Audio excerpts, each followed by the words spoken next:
All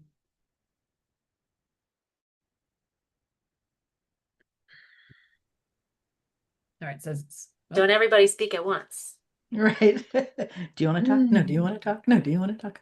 All right. Well, it looks like it is active over there on the YouTube, so that's exciting.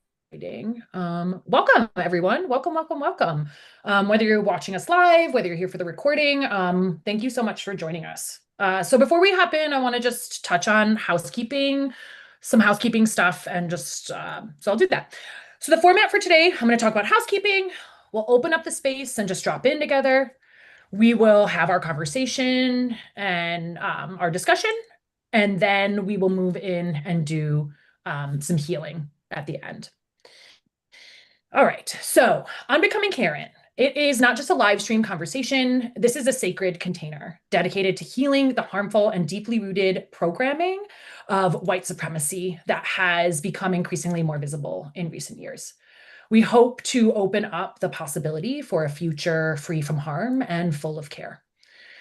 This space is hosted by 3 white women healers, and we are all committed to doing our own work, unlearning toxic and repressive programming and creating space for new possibilities as we dive deep into the uncomfortable truth of our histories, values, beliefs, and choices. We are here to hold space for a messy, imperfect process of healing, honoring the fact that no one has it all figured out and that the only way to find our way forward is together. Through candid conversations, quantum healing practices, we share the challenge or the challenges of confronting our own triggers, addressing discomfort, and learning to move through the squirmy nature of this work with humor and deep embodiment. We have found that there's only so far that we can go in our own individual healing journey before we must face and heal collective and ancestral trauma and harm that fuels many of the choices being made in our society today. So we believe that healing is not about perfection. It's about being real, raw, and committed to the process together. Yeah, so that's what we're here doing today. And then I want to also go ahead and just invite in just some guiding stuff for all of us here, right? So we're going to be talking about some stuff that might be a little bit uncomfortable. I'm going to invite all of us to honor our body. We all will experience this different. We are recording this, so you can always come back if you need to step away. I want to invite in the assumption of best intentions here. The best intentions, the assumption of best intentions. Language is really limited. We are human. This is going to be messy. This is going to be imperfect, right? Let's just assume the best intentions from each other and then move from there. This is also a space where we are practicing fierce vulnerability, right? No one here is bad. No one here is wrong. We have been programmed to believe some pretty harmful and divisive things, and we are here to bring that into the light and to heal it, right? I want to just invite all of us to notice when we're feeling judgmental, when we're feeling righteous, when we're feeling better than others, and invite us all to just be curious and open and gentle with ourselves, right? Also notice if we're starting to spiral into deep feelings of shame, deep feelings of guilt, right? Be gentle with yourself. Be curious, right? I want to encourage everyone to use the chat. We want to hear from you. We're periodically jumping in there to just address stuff in there. If for some reason you want to remain confidential, like just note that and we won't say your name. Also, jargon is real. There's going to be some stuff, some language that we use that might not be understood to all. If you have questions, please ask them. There are no stupid questions here. We don't always know when we're using language that is confusing. Time. We intend that this is going to be an hour, but it might be more. It might be less, probably not, given what I know about all of us. So please honor yourself, right? And leave when you need to. You can come back. This is being recorded, okay? As always, as I said, this is squirmy. This might be uncomfortable. We expect that there will be triggers. We expect that some of the things that we talk about, some of the things we share, some of the things we say might be triggering to you. I want to name that we know that this is a triggering topic. That's why it often isn't talked about amongst white folks. We all see triggers as healing opportunities rather than something to be avoided. We see We know that they can be uncomfortable, and we're here with you, right? And again, as I said, we all are going to experience this different. Honor yourself. This is being recorded. You can always come back. And then just finally, we're not for everyone, right? Not every not everyone's going to vibe with us, and that is totally okay. Honor yourself. If this is not feeling aligned, you can step away, right? You can go seek out conversations that feel more aligned for you. But for all of us who are feeling aligned and ready to go, let's do it. So good, Kristen. Thank you for that. So I'm going to lead us in drop in. So we're going to drop in together here. So I invite you, if it feels aligned for you, if it feels right for you, to go ahead and close your eyes. And if closing your eyes doesn't feel good, honor that and just allow your eyes to soften, your gaze to soften, drop downward. As we arrive into this space, into this conversation together, allowing your breath to slow down. And just take a moment to notice any feelings you might have as we enter into this conversation. You might be feeling nervous. You might be feeling excited. You might be feeling relieved. There's a myriad of ways you could be feeling. Just take a moment to notice that and notice what that feels like in your body.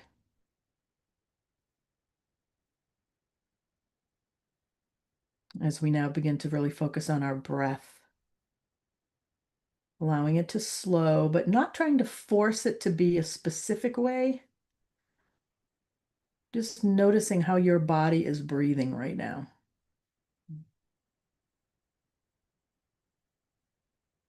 And with each exhale, see if you can allow yourself to drop even more deeply into this space and into your body so that you're getting a little bit more heavy in your seat.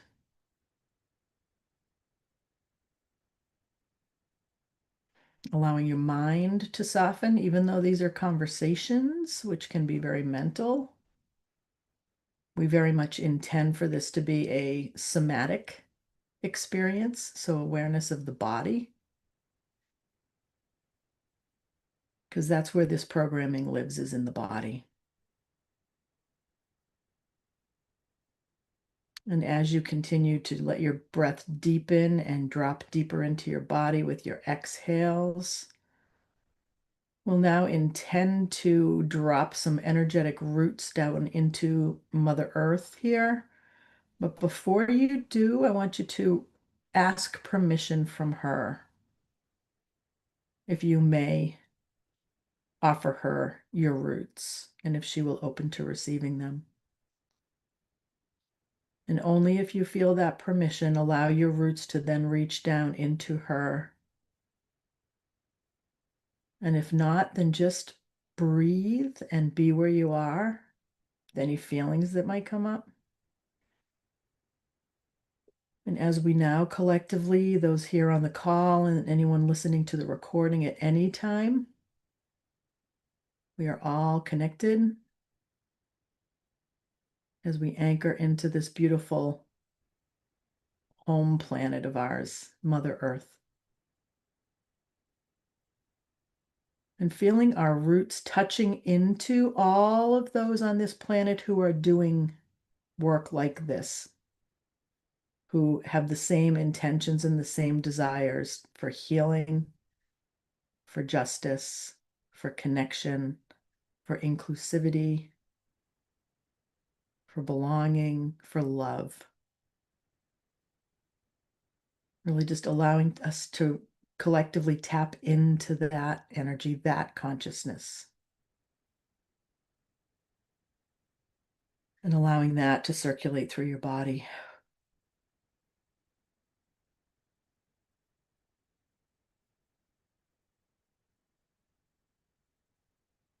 Just knowing that as we enter into this conversation, we are part of a much larger conversation and movement that at its core, at its root, is about love, is about peace, is about acceptance.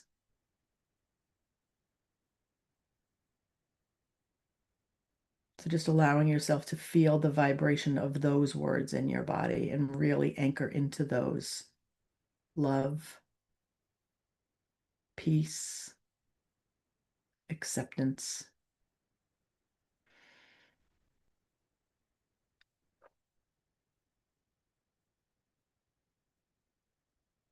And as we now feel ourselves circled up here, ready for our conversation in this sacred space,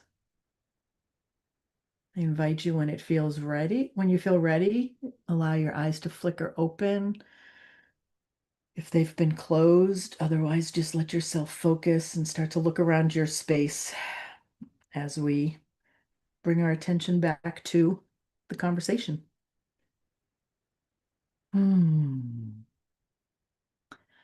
All right, I'm now going to hand it over to Clarissa. Thank you so much, Kristen and Babs. So my official designation for the meeting is the topic bringer upper, which we all loved because it kind of made us all giggle. So what I get to do today is begin to illuminate why we're here. And with this call, we wanted to communicate what brought us here, what are our individual stories, why does this matter to us, why now, and why even bring it to the public in the first place. And I think what I'm feeling called to do is just start with that first question, which from my perspective is that these conversations are happening more and more. Not as much as maybe like we want them to be, and that's part of the spark for the why. But it seems like a lot of them are happening behind closed doors. So the three of us were in this incredible year-long training course where we were brought through examining our own white supremacy, how it lives in our bodies. This was like one small facet of the course, but it was so impactful to have a place where we could come together, where we could speak what was true and alive for us, even if it was not politically correct, even if it felt really scary and really triggering to honor, a place to allow those darker parts of us to come to the surface so that we could start to examine them and speak them and start to let go of some of the shame that keeps all of this white supremacy, patriarchy programming locked in to our nervous systems and our programming so that it is repeated from generation to generation. So we got to be part of this conversation of cycle breaking that I'm covered in goosebumps as I'm speaking about this. And I'm so grateful for that container, and it was behind closed doors. And so as we came out of that container, the three of us started having these conversations about how this has changed our lives, how impactful this has been to have this. I will say for us, it became a safe space. It was very intentionally cultivated, and safety is relative from person to person. But it was held in such a way that we felt like we could go there and be raw. We could be real. We could be transparent. We could be flawed. We could be messy. And we could show up in brokenness. We could show up in joy. We could show up in reverence. And all of it was accepted, which is so rare to have a space where you can just be who you are in any given moment and let the facade fall away, especially when we're talking about such heavy taboo topics like white supremacy. And so as we were developing this container was when the inauguration happened. And then from there, it just kind of felt like, I was going to say things were spiraling out of control and we're getting deeper and deeper in it. But honestly, what it feels to me is that we are being given this amazing opportunity to have all of this stuff come up to the surface that has been lurking in the depths of our country, that being the United States, since it was formed. And before that, when the colonialists, is that how you'd say that? Came to this country and just took, when they took and took and took. And so all of that is, it's not just in our bodies, it's not in our DNA, it's literally in this land. in the vibration, the frequency of the earth that we walk every day is that lineage and that history. And so right now, we are seeing all of these things bubble up to the surface that have been suppressed because it was not okay to talk about, and it was not comfortable to talk about, and it was not safe to talk about, so that those things can be seen, witnessed, honored, healed, transmuted, and we can use that as compost to create something new that is more in alignment with the people who are here now, who are ready to step forward and speak for justice, speak for equity, speak for equality, speak for love and reverence of one another and this beautiful planet that we're living on. And for, did I say one another? I think I did. Sometimes I get on a roll and I'm like, I don't know what just came out of my mouth. Um, and so we invite you into this conversation where we get to be real and we get to not know sometimes. And we get to share things that feel uncomfortable or embarrassing or inappropriate to say, and know that this is a space where we don't have to have it all figured out, because it's so important to have a space where we don't have to have it all figured out before we open our mouths, right? So we invite people to comment as we are speaking, or put it on YouTube if you're watching later. We'll go back and keep eyes on that thread, because this is such an important time to honor what's happening. And from our vantage point, and invite other people into the vantage point of seeing this as a divine gift, right? White supremacy is not new. Colonialism is not new. Patriarchy is not new. But this is the programming that is still so pervasive in who we are. And so now we get to begin to explore those conversations and heal what can be healed and bring us all back to what is more authentic and true for us now, right? So I think I would love to turn it over to Babs or Kristen if one of you want to share a little bit about your story, your trajectory, and we might circle back to me at the end. But Well, there's something that just came up for me while you were sharing that I would love to lead with, and then yeah. we can flow. But like one of the really powerful things that happened for me last year during this conversation, which was, I mean, talk about squirmy. I remember going to those calls and really being like my body's shaking and being afraid to say anything in case I said it wrong and got in trouble or was revealed to be a racist that I didn't know I was. And because of the people in the program that we had been in this container together, and I'd grown close to people, and I remember some of the women of color in the container saying or sharing that, like, how much they had to contort themselves all their lives in order to try to fit in order to navigate, not fit into, but in order to navigate white spaces. Mm, And that blew me away to think that they were contorting themselves in the container we were in, hmm right? Because it was predominantly a white space. So I remember that was like, oh my God. And then during these conversations, I remember at one point sharing something that revealed, it was a story that I shared personally that revealed how deeply this racial programming lives in my body, where I found myself driving through Harlem and my body was so terrified as I drove down the street and saw just black people on each side of the street. You would have thought they all had machine guns pointed at my car. That's how terrified I was. They were going about their business. And so I shared that story thinking this revealed me to be like the worst person, like a bad person. And what got reflected back to me was that that made me more trustworthy by sharing that to this one particular friend of mine who's a woman of color. She said that makes me trust you more that you shared that. That blew me away because I was like, I thought that would make her like not trust me, thinking that that was inside me. But she's like, no, I know it's inside you. It's inside everybody. We all were programmed this way. The fact that you're speaking about it makes you more trustworthy because you're willing to see it and see it for what it is. which is the programming. So that was a huge learning for me in our conversations last year. Yeah. Yeah. So, yeah. Thank you. Yeah, that notion that when we show up in vulnerability, it is more connecting and more powerful than any like beautifully polished, cultivated, um, reflecting of the very best of us experience. Mhm. It speaks to the soul and the nervous system Yeah. in a way that something that's like perfectly put together couldn't, Yeah. where you're protecting and guarding a part Yeah. of yourself, but rather it's like exposing that underbelly.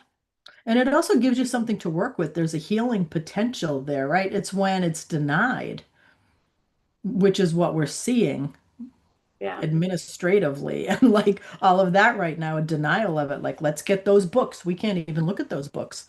Let's take these things out of the museums. Like, nope, we're not even going to look at that. This never happened. Talk about deepening the programming and the wounding, right? Instead of there being some kind of way of actually looking at it together and being like, yeah, wow, and healing it. Yeah, Yeah. it's Mm. big. Yeah, it's huge. And I want a presence too. So, because we've talked a little bit. So we are in like a healing academy essentially. And the space that we're talking about is that within this healing academy, there is a space specifically dedicated to racial justice, right? To transcending this racism that lives here and finding ways to heal it. So when we're talking about the space we are in, it was a Yeah. specific container that was primarily a lot of white women healers, but there were women of color. Many of them didn't actually attend this session, understandably. And Hmm. so we would have these conversations every I think it was like a couple times a month, Hmm. right? Yeah. And Kertrice Goddard would, I said her last name right. Yep. Yep. Yep. Facilitated those conversations for us. Hmm. So just to really presence that. And I want to name too, so just for some context of myself. So I was raised within whiteness. And when I was and by that I mean like I just, assumed I was white. I was like within this like white space.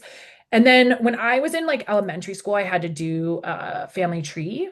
And that was like when I first found out that like my mom actually had a biological father that I didn't know, and that he had immigrated here from the Philippines, and that I was actually Filipino and not white. And oh, no wonder I look so different than all of my cousins and all of my family. And like this person that was my grandma is my adopted so like there was this whole kind of like renegotiating of like my identity and like who I am when I learned about my ancestry and learned about like who I am. And so I kind of inhabit like an interesting space in this conversation because I pass as white, right? Like I read as white. And yet like I'm not, right? Like I'm mixed. I can, the sun darkens my skin. Like I have brown hair. Like there's many qualifiers about me that like aren't like Aryan. You know what I mean? And so I've been able to kind of like straddle two different spaces. Like as a white passing multiracial person, I could be in white spaces and be treated like white. And I could be in spaces with folks of color and they would still read me as white, but they'd be like, but you're like not like white, AKA like somehow you're more trustworthy, somehow you're safer, right? And so all of that just gave me a completely different kind of lens through which to view white America, racism, right? Because like as a multiracial person, like where do I fit into this category, right? I remember my mom telling me stories about getting her period when she was living in Mississippi and not knowing which bathroom she was supposed to use, right? As a multiracial woman who darkens in the sun, right? And so like that's just part of my context, and a lot of white folks like didn't have to look at some of that stuff. And so I want to name that like I just like have a different set of baggage or like path, I guess. um And so when I decided to join that Healers Academy, it is the transcendent racial justice space that let me know that space was trustworthy, that that space was ready for me, that I would actually, my full self would be invited into that space. Because prior to finding healing and energy work and my spirituality, like I was an activist, right? Like I had my consciousness raised. The first person I ever loved was a Black man. And his love for me, like, opened my eyes up to like my bigotry, right? Because he loved me. So he was like, girl, I'm not going to let you said a racist thing. And now we're going to talk about it in love. And now we're going to sit down and watch every episode of Roots. And you can see how horrible slavery was. So you don't say, slavery happened so long ago. Why are we still even talking about it? Right? Because I said that when I was 14 and I was irritated about history class or whatever. Right. And he was like, And then we watched Roots. And then I was like, I can't believe more people are outraged. How could we ever? And so that was so much of like my awakening happened because of a relationship, because of love, right? Because when we care about each other, we don't let each other keep being racist and keep saying really harmful stuff, which is also part of why I'm doing this, why I'm here, right? Is that like, I love us, all the people on planet Earth, and I want us to be better than we've been before. I want us to break free of the confines that bind us. I want us to like get rid of this programming that divides us and puts us in weird hierarchies. Like, it's just, I'm over it. Anyway, so that's some of my context. And like, so why this? Why now? Right? Like, I just feel like we're ready as a culture, right? Like, it's time. Like, this is coming, the pressure is building. And frankly, we need more white folks who feel brave enough to be imperfect, to be messy, to say, I don't know, but I'm gonna just talk about it and try because something has to change. We gotta do something. Yeah, thank you. There was something that I was going to say, and then it just like went. um, yes, okay. So there is something to be said for where we are at this point in time, where the civil rights movement moved things forward dramatically. And now we are seeing in a few months so much of that work being undone, right? Backstepped, if that's the word. And what it feels like we have now is this perfect recipe of white identifying people who have been kept in the dark for long enough, not knowing that white supremacy was still a thing or identifying white supremacy as being the KKK. And they're like, I am so far from that. I am not racist. It's like, what? I don't. And yet, there is some of this that's just in the air that we breathe. It is in the systems, it's in the justice systems. um, it's in housing, it's in opportunities, it's in food deserts, it's in all kinds of systems in this country that have kept people of color oppressed for these hundreds of years. And we are, as white people, usually shielded from that, and just like intentionally made to be unaware. And now we are getting to a point where the divisiveness is becoming so loud, and that's part of this underbelly rising to the surface, right? Where white people are getting so uncomfortable, whereas before we have been intentionally comfortable, that we are being called to start to examine this and notice where it does live in our bodies, where it does live in our systems, where we can do something about it. And that's been one of the gifts, I think, of social media and having these things in our hands at all time, where we are actually learning about events that are happening in real time where we wouldn't have. Like, when I was a kid, we would not have known what was happening in Gaza. We would not have known what was happening in LA. We would not have known what was happening in other parts of the country or like down the street without, some direct connection. And so now we have these technologies that are allowing us to both understand the depths of this programming, the systemic programming. We have had enough courageous people who have gone before us, who have been holding that line and holding that space for people behind them to start to learn the truth. And we have these healing modalities that, like nervous system regulation and other healing work that we bring in that allows us to actually get to the root of these core wounds that we've been carrying from, our ancestors or through our DNA or energetically, and allowing us to actually transform that so that it no longer carries that forward. And that feels like such a gift, but it does require those of us who have some privilege, who are less at risk, to step forward and be willing to have these conversations and hold these spaces. Well, and the other thing that I really, it's like learning how to face this, to look at what has happened and somehow like stay present with it, right? So like, for example, right? Like oftentimes in American history, when white people are uncomfortable, it means that there will probably be violence inflicted on Black bodies, right? Mm-hmm. So like we've seen this consistently throughout history, right? Like, 100 years ago, where like there were an insane amount of race riots that happened throughout the United States, and like the amount of harm that was inflicted onto communities is horrendous and unimaginable.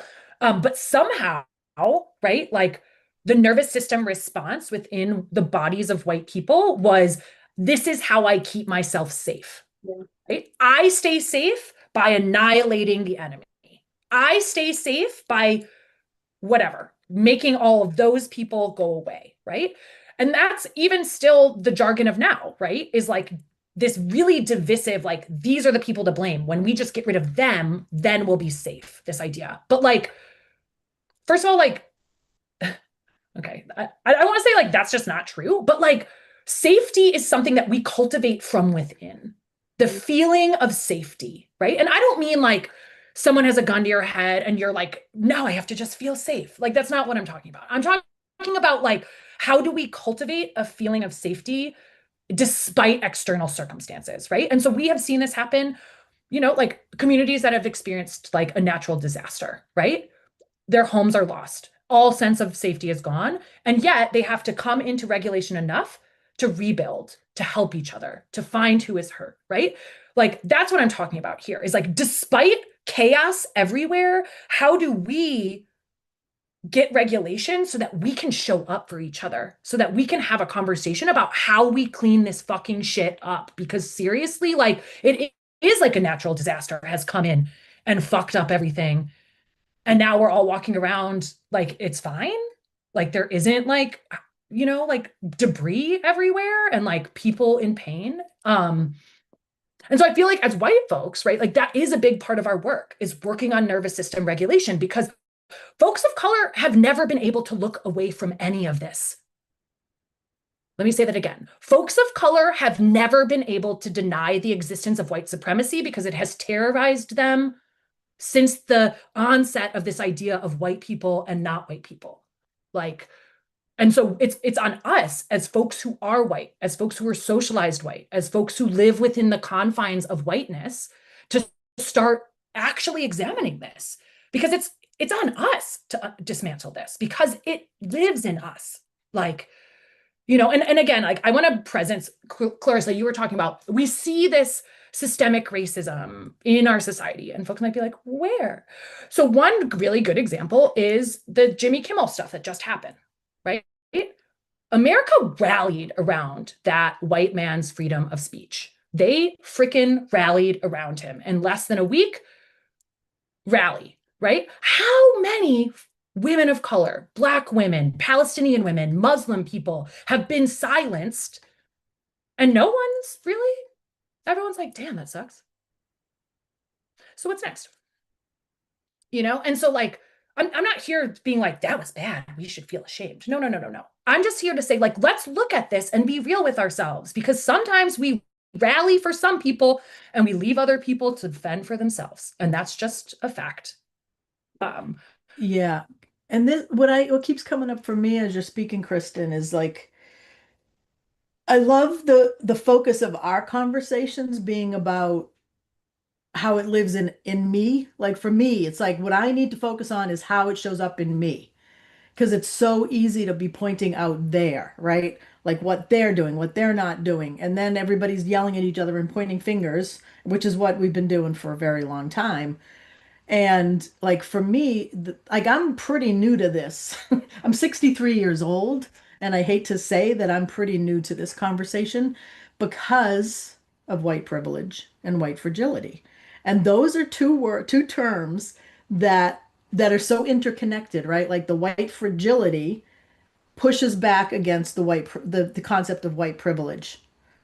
And which then also pushes back against white fragility. And so I finally got what those two, and I used to push back against them like white privilege. I'm not privileged. Do you know what my childhood was like? Like, there's not much, so that's where a lot of people, I see so many white people respond to that phrase with, I grew up poor. I didn't know where my next meal was coming from. It's like, yeah, and you still can carry white privilege. I get that now, right? So for me, like the fact that I'm 63 years old and I'm new to this conversation equals the definition of white privilege, right? I didn't have to. I believed, or the programming was that I didn't need to be interested in it. I didn't have to.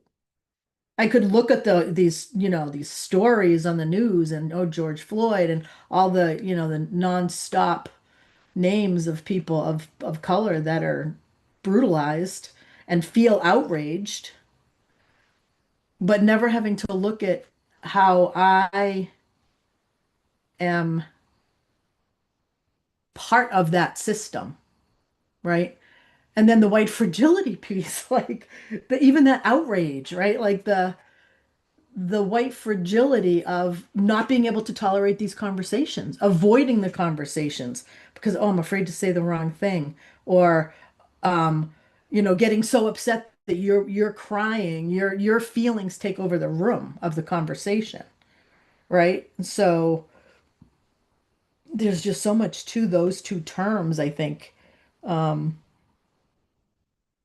that explain why so many white people are so outraged right now with what we're seeing. It's like we really needed this level of it to show up for a lot of white people to wake up and be like, wait a minute, like, just how much outrage there is. Meanwhile, people of color are like, yeah, welcome to reality here, people. It's great that you've had the privilege of not having to see this before. And this is reality. So yeah, that was coming up for me. And even the term race riots, what I learned, like when I hear the term race riot, what my mind sees? Black people rioting in the streets and breaking windows. That's not what they are. They're white people feeling unsafe for whatever reason, white supremacist programming living in the body, and going and massacring black people and burning down their houses. That's what the race riot, the Tulsa, right? They burned an entire neighborhood of affluent, thriving black people. A white mob descended with bombs and fires and shotguns, and I don't know how many died, but a lot, and their community was gone. So I think even the language gets contorted, right? And we hear that in the messaging now. Oh, those riots, and now with the left, the violence is on the left, like so it just gets all contorted. So what I'm loving is that I'm starting to be able to hear that, like even hearing that term race riot, like oh, there it is, that's in there, it's in my mind. Nope, remind myself that's not what these were. These were something very different. These were white fragility acted out with impunity. Um, and now we're seeing that happening at the governmental level, where people are just thrown on planes and brought to some country that they've never been in before. They were going to put a plane load of children, unaccompanied minors, on a plane and drop them off. in I don't even know where. Um, so yeah, that's what's coming to mind for me. And just to bring it back to like our stories, right, of like how we got here. I grew up just outside Boston, I think in my town it was like 30,000 people. Um, 2,000 people in my high school, 550 in a class. And I remember, I think, three black people in my high school. Um, so there's not a lot of diversity where I grew up. And I never would have, again, like I said earlier, like I thought, like, oh, I was one of the good ones. I'm not racist. I'm liberal. I'm a healer. I'm spiritual, right? Um, so it's been very both humbling to notice like, oh no, that it lives in me. It just happens. Um, and the the what I'm so grateful for right now about the conversation that we had last year that Catrice was so generous with us and led so powerfully, is that now I get to like notice, like I'm almost like a detective, like, ooh, let's watch something and then see where it shows up. Like, oh, there it was. I just assumed I heard this story, and here are the assumptions I made. And guess what? Those assumptions are based purely on skin color. Okay, let's unwind or rewind. Here's the facts. Here's what I know. And the reality is like there's this part of the programming is that black people are dangerous, right? White people are threatened by black people. I mean, this is what we hear now. This is why the National Guard's being sent into cities that are predominantly or heavily black, right? But when you look back at history, who were the people that were really being killed and by whom? For the most part, wasn't black people killing, hurting white people at all, So it's like I'm so grateful for the truth being revealed as it lives inside me, as I'm able to notice, like, holy crap, that's where the programming is in me right now. Look at that. So I feel like that's the power of these conversations is like, so if you have, I'm speaking to the listeners now, like if you in part of our conversations notice yourself like, oh my God, I'm just remembering this thing. Like I watched this show and I just found myself assuming this. You might go into that shame collapse, like, oh my God. But no, it's actually to be celebrated. Like, yay, you noticed it. And this is a place where you can speak it, you can put it in the chat, you can email us at some point and just say, oh my God, thank you. I just noticed this thing. Because once you notice it and say it, then it can leave your body. And that's the healing. And that's what we're all about. Honesty, truth. This is about truthfulness and honesty. And that's where the healing is. And my whole body just relaxes right now as I'm feeling into all of this. So that's my I don't know if it was a soapbox, but yeah, I so I'm appreciate that, just saying. Beth. Mm. Yeah, one thing that I take away from that is how you are not in necessarily like conversations with people of color doing this. I mean, like, I think that's important too, but you are intentionally seeking out non-threatening situations where you are sitting by yourself in your living room, watching something on TV and noticing what shows up for you. Like, what a beautiful way to go about this, where it is like baby stepping your nervous system into this practice of beginning to observe what is there and what shows up, rather than like throwing ourselves into the deep end, which also has its benefits sometimes too. I mean, I feel like we are being thrown into the deep end with everything that is so forcibly coming up right now. And the more we can find ways to signal that sense of safety to ourselves as we are expanding and as we are witnessing ourselves in our own programming, the easier it will be to show up for one another and to do this healing work on a really deep level that I feel like we're being asked to do right now. I was going to say too, one thing that I notice is how white supremacy is perpetuated in me, that I have very intentionally been working on, is not the separation, but so not the if the focus is on them, then I'll be safe. But like I can't have the focus on me because then I won't be safe. So it's this need to be complicit, complacent in order to preserve my own safety and the safety of my family. And that is one of the tools that has been leveraged by these oppressive systems for thousands of years. And so the more we can notice, and we call this unbecoming Karen, right? Because we're lovingly laughing at the Karens of the world who are the entitled, brazen, privileged white women walking around the world. And we have seen people who might be put in that category who have been brazenly standing up for people of color as they are being taken away by ICE or whatever that is. So how can we leverage things like that inside our own programming for the collective, but also noticing when there is that tendency to shut down because it's not safe? And when your body goes into that retreat mode, the flight or the freeze, so that we can recognize that programming and how that's happening, because I feel like that is one of the biggest culprits to the perpetuation of society being divisive and some people being at the effect of other people, and there being this perpetuation of a dominant party over other people, or groups of people making the rules that are harmful to other people, is just noticing where that feels dangerous in our own body and starting to honor it. Because if we are unconscious to it, we can't begin to nurture it back into wellness.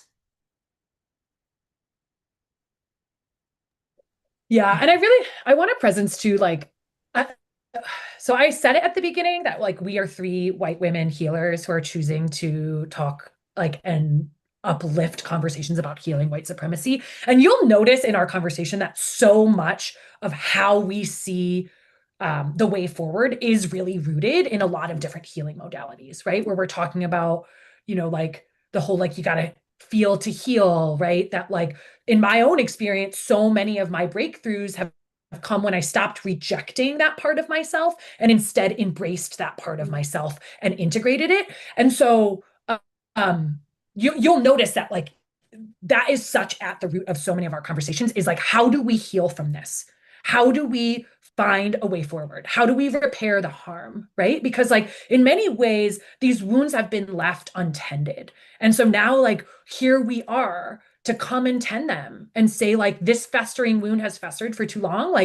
Let's put some balm on there. Let's look at it so that it can be actually tended to. And it's something that I love about our specific conversations, because I've been in a lot of prior to this space with y'all, I feel like most of my conversations about whiteness, racism, white supremacy, trying to heal all of that have been very, very rooted in leftist, activist space, liberal spaces, which love, love, love, love, great, great, great. And they've lacked this some of the juiciness that I feel like we bring because of our deep embodiment, right? Because we're not kind of unsevered from our physical, all in our mental, trying to logic our way out of this thing. We are deeply present to what is living in our bodies and in the field. And on that note, I don't know if anyone else wants to say anything, because we're getting towards, if we are going to be conscious of time, transitioning. Yeah, I feel like we're beautifully segueing into a healing. And I love what you just said, Kristen, because I feel like I feel like the three of us are so anchored into a new timeline, the timeline where this is healed. Like we're carrying that. We all can feel it. We know what it feels like, right? And so it's not just complaining about what is or lamenting what is or anything. It's but this is why we're having these conversations. Mm. So, yeah, I think. Do you have anything, Clarissa, or do you feel like we are ready to hop into a healing? Yeah. So into further segue, Hmm. what was showing up for me, Kristen, as you were speaking was we there is so much of this programming that lives in the body that we so as a person, as a white person growing up in a multiracial community, I still knew that something was different, that I should be ashamed, that there was separation, but I couldn't put my finger on it and heal it until I started doing this work because it lives in the body. It's not something necessarily that you can intellectualize. It's not something you can just start changing your thinking about and it will resolve because it is literally programmed into our DNA for the sake of safety and self-preservation. And so it feels really vital to bring some of these practices that people can use. And there are many, many, many, many practices people can use, but this is one source where people can come and be in these conversations and then be supported to lovingly tend to those wounds and start to heal and resolve some of that in the body through these various modalities and then start to bring them forward in your own lives. And we would love to hear the experience of people if they start to play with some of these like breathing techniques or clearing techniques, or these might be these little snippets at the end are ones that you might play again and again and notice how you feel before, notice how you feel after. And if it starts to shift some of that subconscious programming and the way that you feel as you move through the world and interact with people of all backgrounds, presentations, all of that. Yeah, and we're going to have a library, aren't we, of these healing sections sort of on our YouTube channel, right? So, if you're triggered or something, if you're struggling, you can always go there and find one and do it. And yeah, I love that. Yeah. Mhm. All right. We ready? Is anyone feeling called to Can I start us say out? something? Mhm. I'm feeling totally invisible. I, I mean, I'm not sure why I'm here or why I think I'm the only other person, right? Not among the three of you who's here. Um, and and then I'm feeling very awkward, let's say, because I'm your mother, saying this, so then I'm going, maybe I shouldn't be here as your mother. But I mean, I actually would have had a lot to contribute to this conversation. I've got a lot of experience that contributes to it, and I've been working on it for a long, long time. But I'm I'm having trouble not crying because I just felt like I'm here on screen, but I've been listening to a lecture. It's what it feels like, and there was I mean, I loved your introduction because it felt like it was really opening and welcoming, and that I felt more free than I do a lot of places, even when I'm in a lot of groups that share.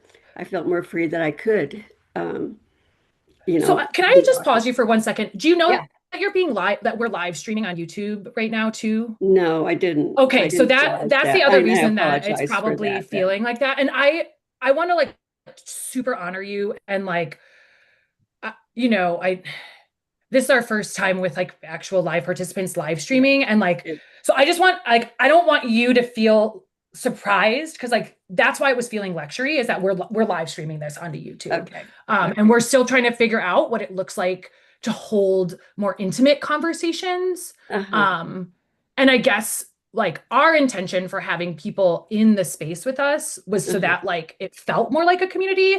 And since it's our first one, you happen to be the only one that's Uh-huh. here. Uh-huh. Um, and so what I'm hearing is it would benefit us for to have some sort of more conversation space. Um, but I didn't want to let you go too long because I Yeah, don't no, know, because it's good. being live streamed and I just, I don't I think you want it appreciate too that. And much. I'm sorry that No apology necessary. No well, apology necessary. I appreciate you being here. yeah, thanks.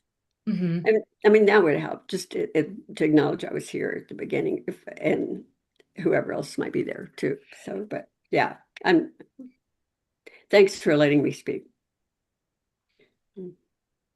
And I think that helps too to have that feedback so that we know what is helpful. I mean, I think we started with this intentionally being a podcast, Hmm. and then we realized that podcasts are like generally a closed container conversation. And Hmm. then we realized after recording several episodes that it's just so labor intensive to do all of the editing, and it was being hung up. Hmm. That getting this work out into the world and this Hmm. conversation out into the world in a public way was being hung up by the logistics. And that's just more of the system at play of Hmm. keeping us from bringing through the healing. Um, and so we sort of took that private conversation and put it in a public space now with live streaming it. And so this is a really great inquiry as to how do we have it be a container where there is a space for feedback and there is an opportunity for us to connect with people while we're also having that live streamed experience. So I think it's incredibly valuable to hear because we don't want people to feel that way. Hmm. And we don't want that to be the experience of, exclusion. We want it to be this inclusive creation. And so we do invite people to message in the chat when Hmm. something comes up. And I wonder if there is an opportunity for us to invite people to come on screen and share what's coming up for them as we're bringing all of this up and we keep rolling along from one thing to the next. Well, and you know what was dropping in for me too when we're thinking of, just transparency and logistics and whatnot is like what would it look like for us to do the live stream and then end the live stream at a certain point and then have a discussion for anyone who might be live with us in the Zoom room, right? So that like, Interesting idea. you Yeah. know, because again, right? Like, yeah, we're trying to figure Yeah. Well, Yeah. we're let me battling. just say that the conversation was so rich. I Mhm. mean, it's not like it wasn't rich. It was incredibly rich. But, even a third of it, there would be so much to dialogue about if you did want people to be doing that. But the podcast thing, when I think you were coming from there, that makes more sense to me when I think of it that way. So I really appreciate you stopping Mhm. me. Um, um, but you've got a great deal to contribute. Thank And of you. course, now I'm left with like wanting to know what it was you would want your contribution would have been. And I know this might not be the time, but Yeah, I just no. want to thank you for speaking up. Mhm. And yeah, really honoring all of that because And it's for something to think being with about. us here live so that we're Totally. not just Yeah. like talking out to the void. You know what I Yeah. mean? Mhm. Because like selfishly, I know that was part of why we wanted to have people in a Zoom room with us was so that like we didn't feel like we were just like, hello world, does anyone hear us? Like Yeah. Yeah. And so is there a beautiful marriage between all Mhm. those things? And this is helping us to understand how we can create that. So Mhm. Yeah. Yeah. Our best to do this. Yeah. Mm. Thanks. Mm. Thank you. Okay, well, with that, we've got some food for thought to debrief about later, but we Yeah. still, I think, should just wrap up with some sort of healing. Yeah. Is anyone feeling super called to start us out?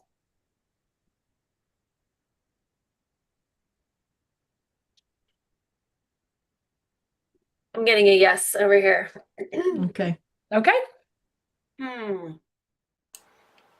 So I like to bring through work, not work, clearing, anchoring something else in through sound healing. And so you might find as you drop into a sacred, quiet space that there is suddenly music showing up, singing or a sound bowl. So just so you and your nervous system are prepared for that. And what we do is we just take a moment to drop into a meditative space. And the three of us follow our intuition. And so we'll probably hand it off and tag team a little bit from time to time in service to the regulation of our nervous system, bringing us into presence for a moment, because lots of times we are not present in our bodies, we're not present in the moment. And there is such healing, even just in that simple act of finding presence for a few breaths and finding stillness for a few breaths. So that's our intention, is to bring forth the opportunity to settle into your body, get reacquainted with your body and its sensations and its messages, the things that it's holding on to, and offer an opportunity to clear some of the things that don't serve. So sometimes that comes through in sound healing, sometimes it comes through in played music, sometimes it comes through in channeled dialogue, like one of us will tune into spirit and a message will flow through. And so we just invite you to see what supports you, what works for you, leave the rest and notice what things come up for you, how you feel before and after, and just let this be a time of exploration. And so with that, if your eyes are not closed already, I invite you to let them slowly drift closed.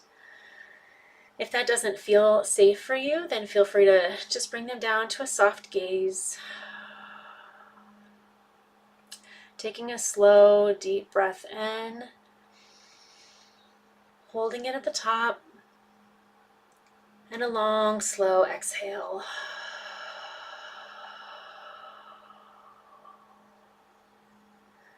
And another one of those, long, slow breath in, holding it at the top, and a long, slow exhale.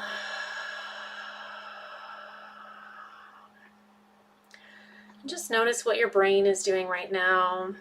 If the thoughts are swirling, if there are things that you want to say or ask, just noticing, letting that be. There's always electronic ways of communicating after this if there are messages to convey to us or something you want to ask. Taking another deep breath in, maybe all the way down into your lower back ribs, or all the way down into your toes, and releasing.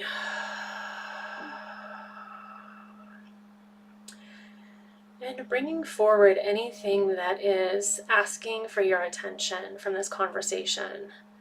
So it might be a sensation in your body, might be a tightness somewhere in your body, or a feeling of injustice, or a feeling of confusion or fear or excitement. Just inviting it to kind of come forward in your presence. Maybe bringing it forward right in front of your heart. If it had a color or a shape, what would that be? Does it have a texture? Does it make a sound?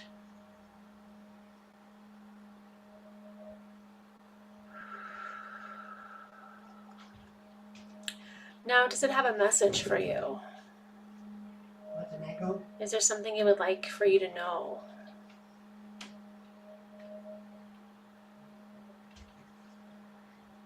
And for just the next 30 seconds or so, just tune into that feeling, that sensation, that message.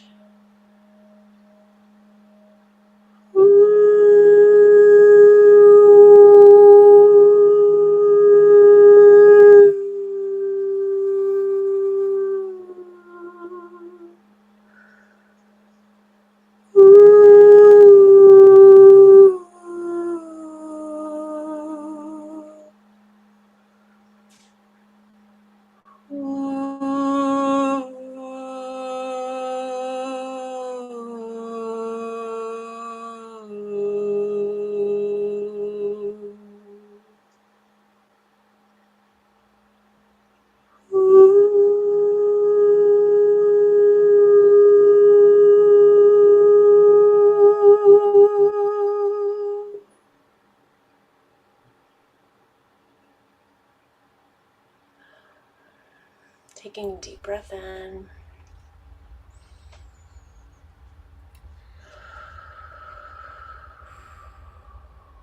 Noticing if that thing in front of you changed or morphed. And inviting you to take it and just tuck it in your heart. Whether it was dark or twisty or bright and vibrant. And just letting it settle into the medicine that lives within your heart. This heart space is not only this powerful muscle that powers our physical bodies, it also is an incredibly strong energetic center of love and transmutation, so it can take things that are dark, confusing, twisting, and bring light and acceptance and healing and possibility. So just inviting you to notice what you notice. As you inhale and release. And with that, I am complete. If Kristen or Babs has anything to share.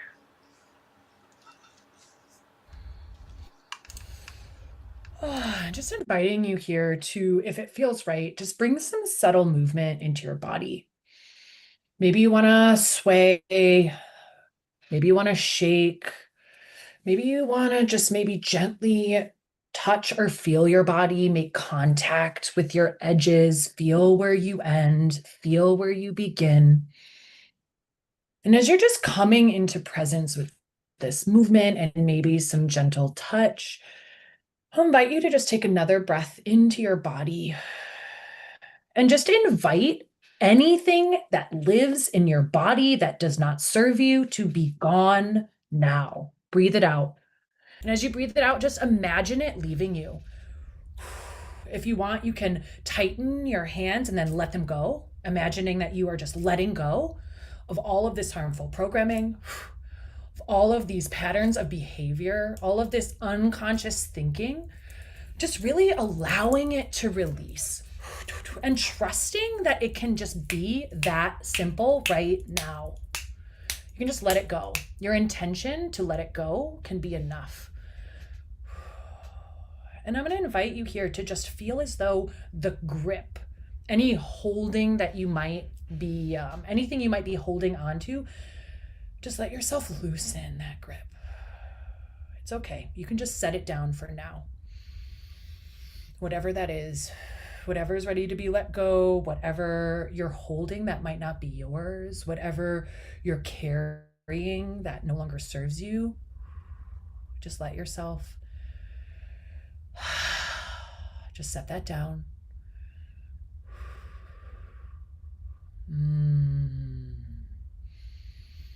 And in this moment, just really claiming, recognizing, and honoring your power to rewrite this narrative, your power to rewrite this story, your power to choose something new right now, and right now, and right now.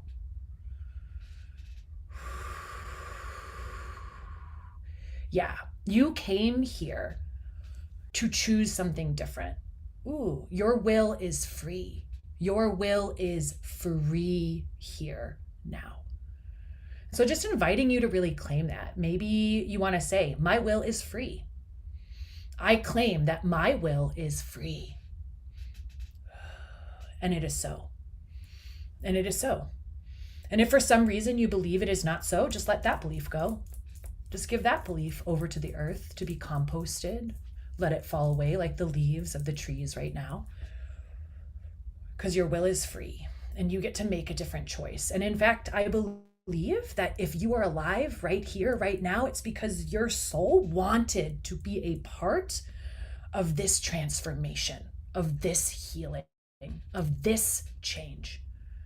And so really honor, thank you. Thank you, soul, for knowing that my medicine was needed now. Thank you, soul, for knowing that I was actually born ready to do this here now.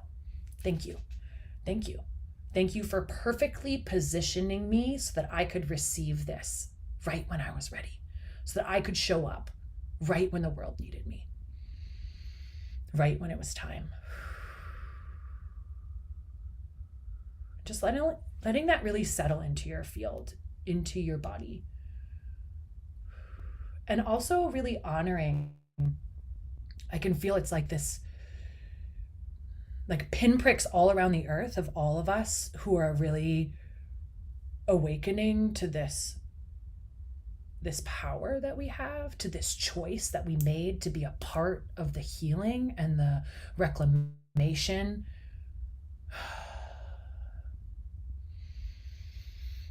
I'm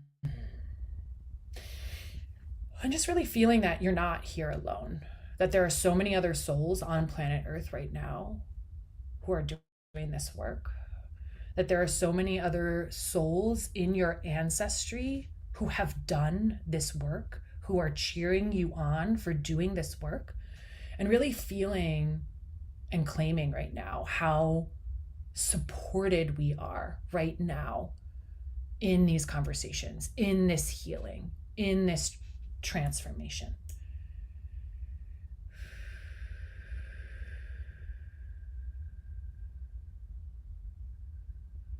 And as you feel ready, I'm going to invite all of us to just start presencing ourselves back in our heart.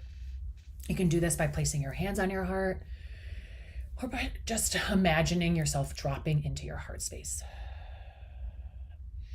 And as you find yourself present in your radiant heart space, this center of love, I'll invite you to call forth an intention, a dream, a wish. And let this wish, this dream, this intention be big. Let it feel impossible. And as this dream of yours, this wish, this intention that feels impossible but is so ready to be made manifest, just let it really take anchor in your heart. But also allow it to burst forth so that all others who have a shared intention can see you and know you and feel you.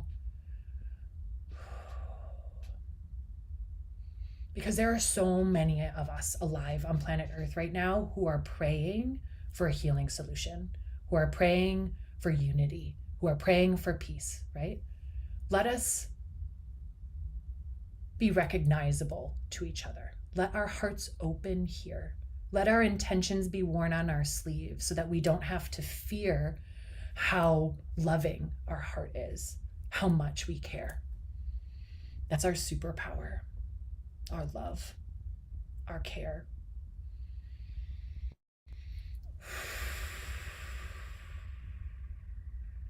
And so I'll just end here with an invitation to just continue to allow your heart to open wider, even in those moments when it feels safer to close it down.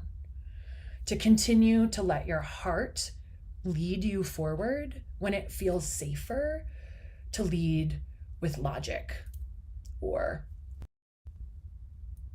mental rightness. Just really letting our hearts take up space in our communities again.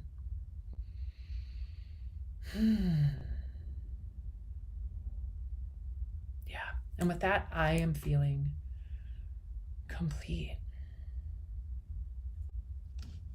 And I'll just bring us back into our respective rooms here because I feel quite complete too, but just want to make sure that we slowly and gently return and step out of this space that we've shared together here. So just taking a moment to allow your breath to deepen a little bit. Just bringing back with you all of the beautiful healing that just happened, that beautiful heart connection, the releasing, and really just honoring for a moment your beautiful heart, that heart that has led you here, that heart that leads you into these conversations and into this work. This beautiful, beautiful heart.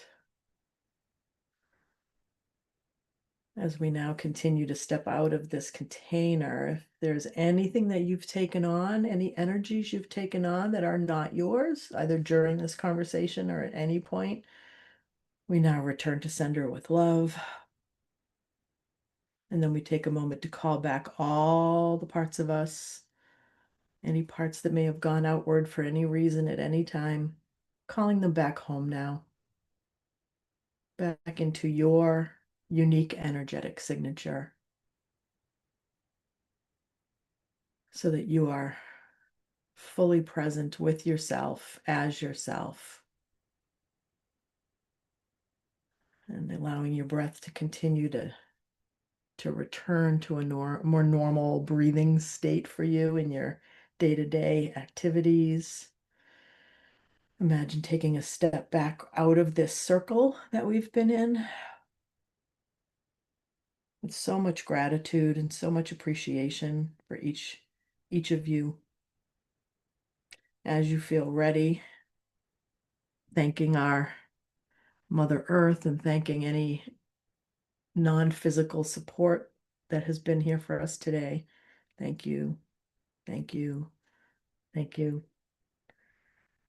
And as you feel ready, go ahead and allow your eyes to flicker open or your focus to become sharper. And we will end our time together. Yeah.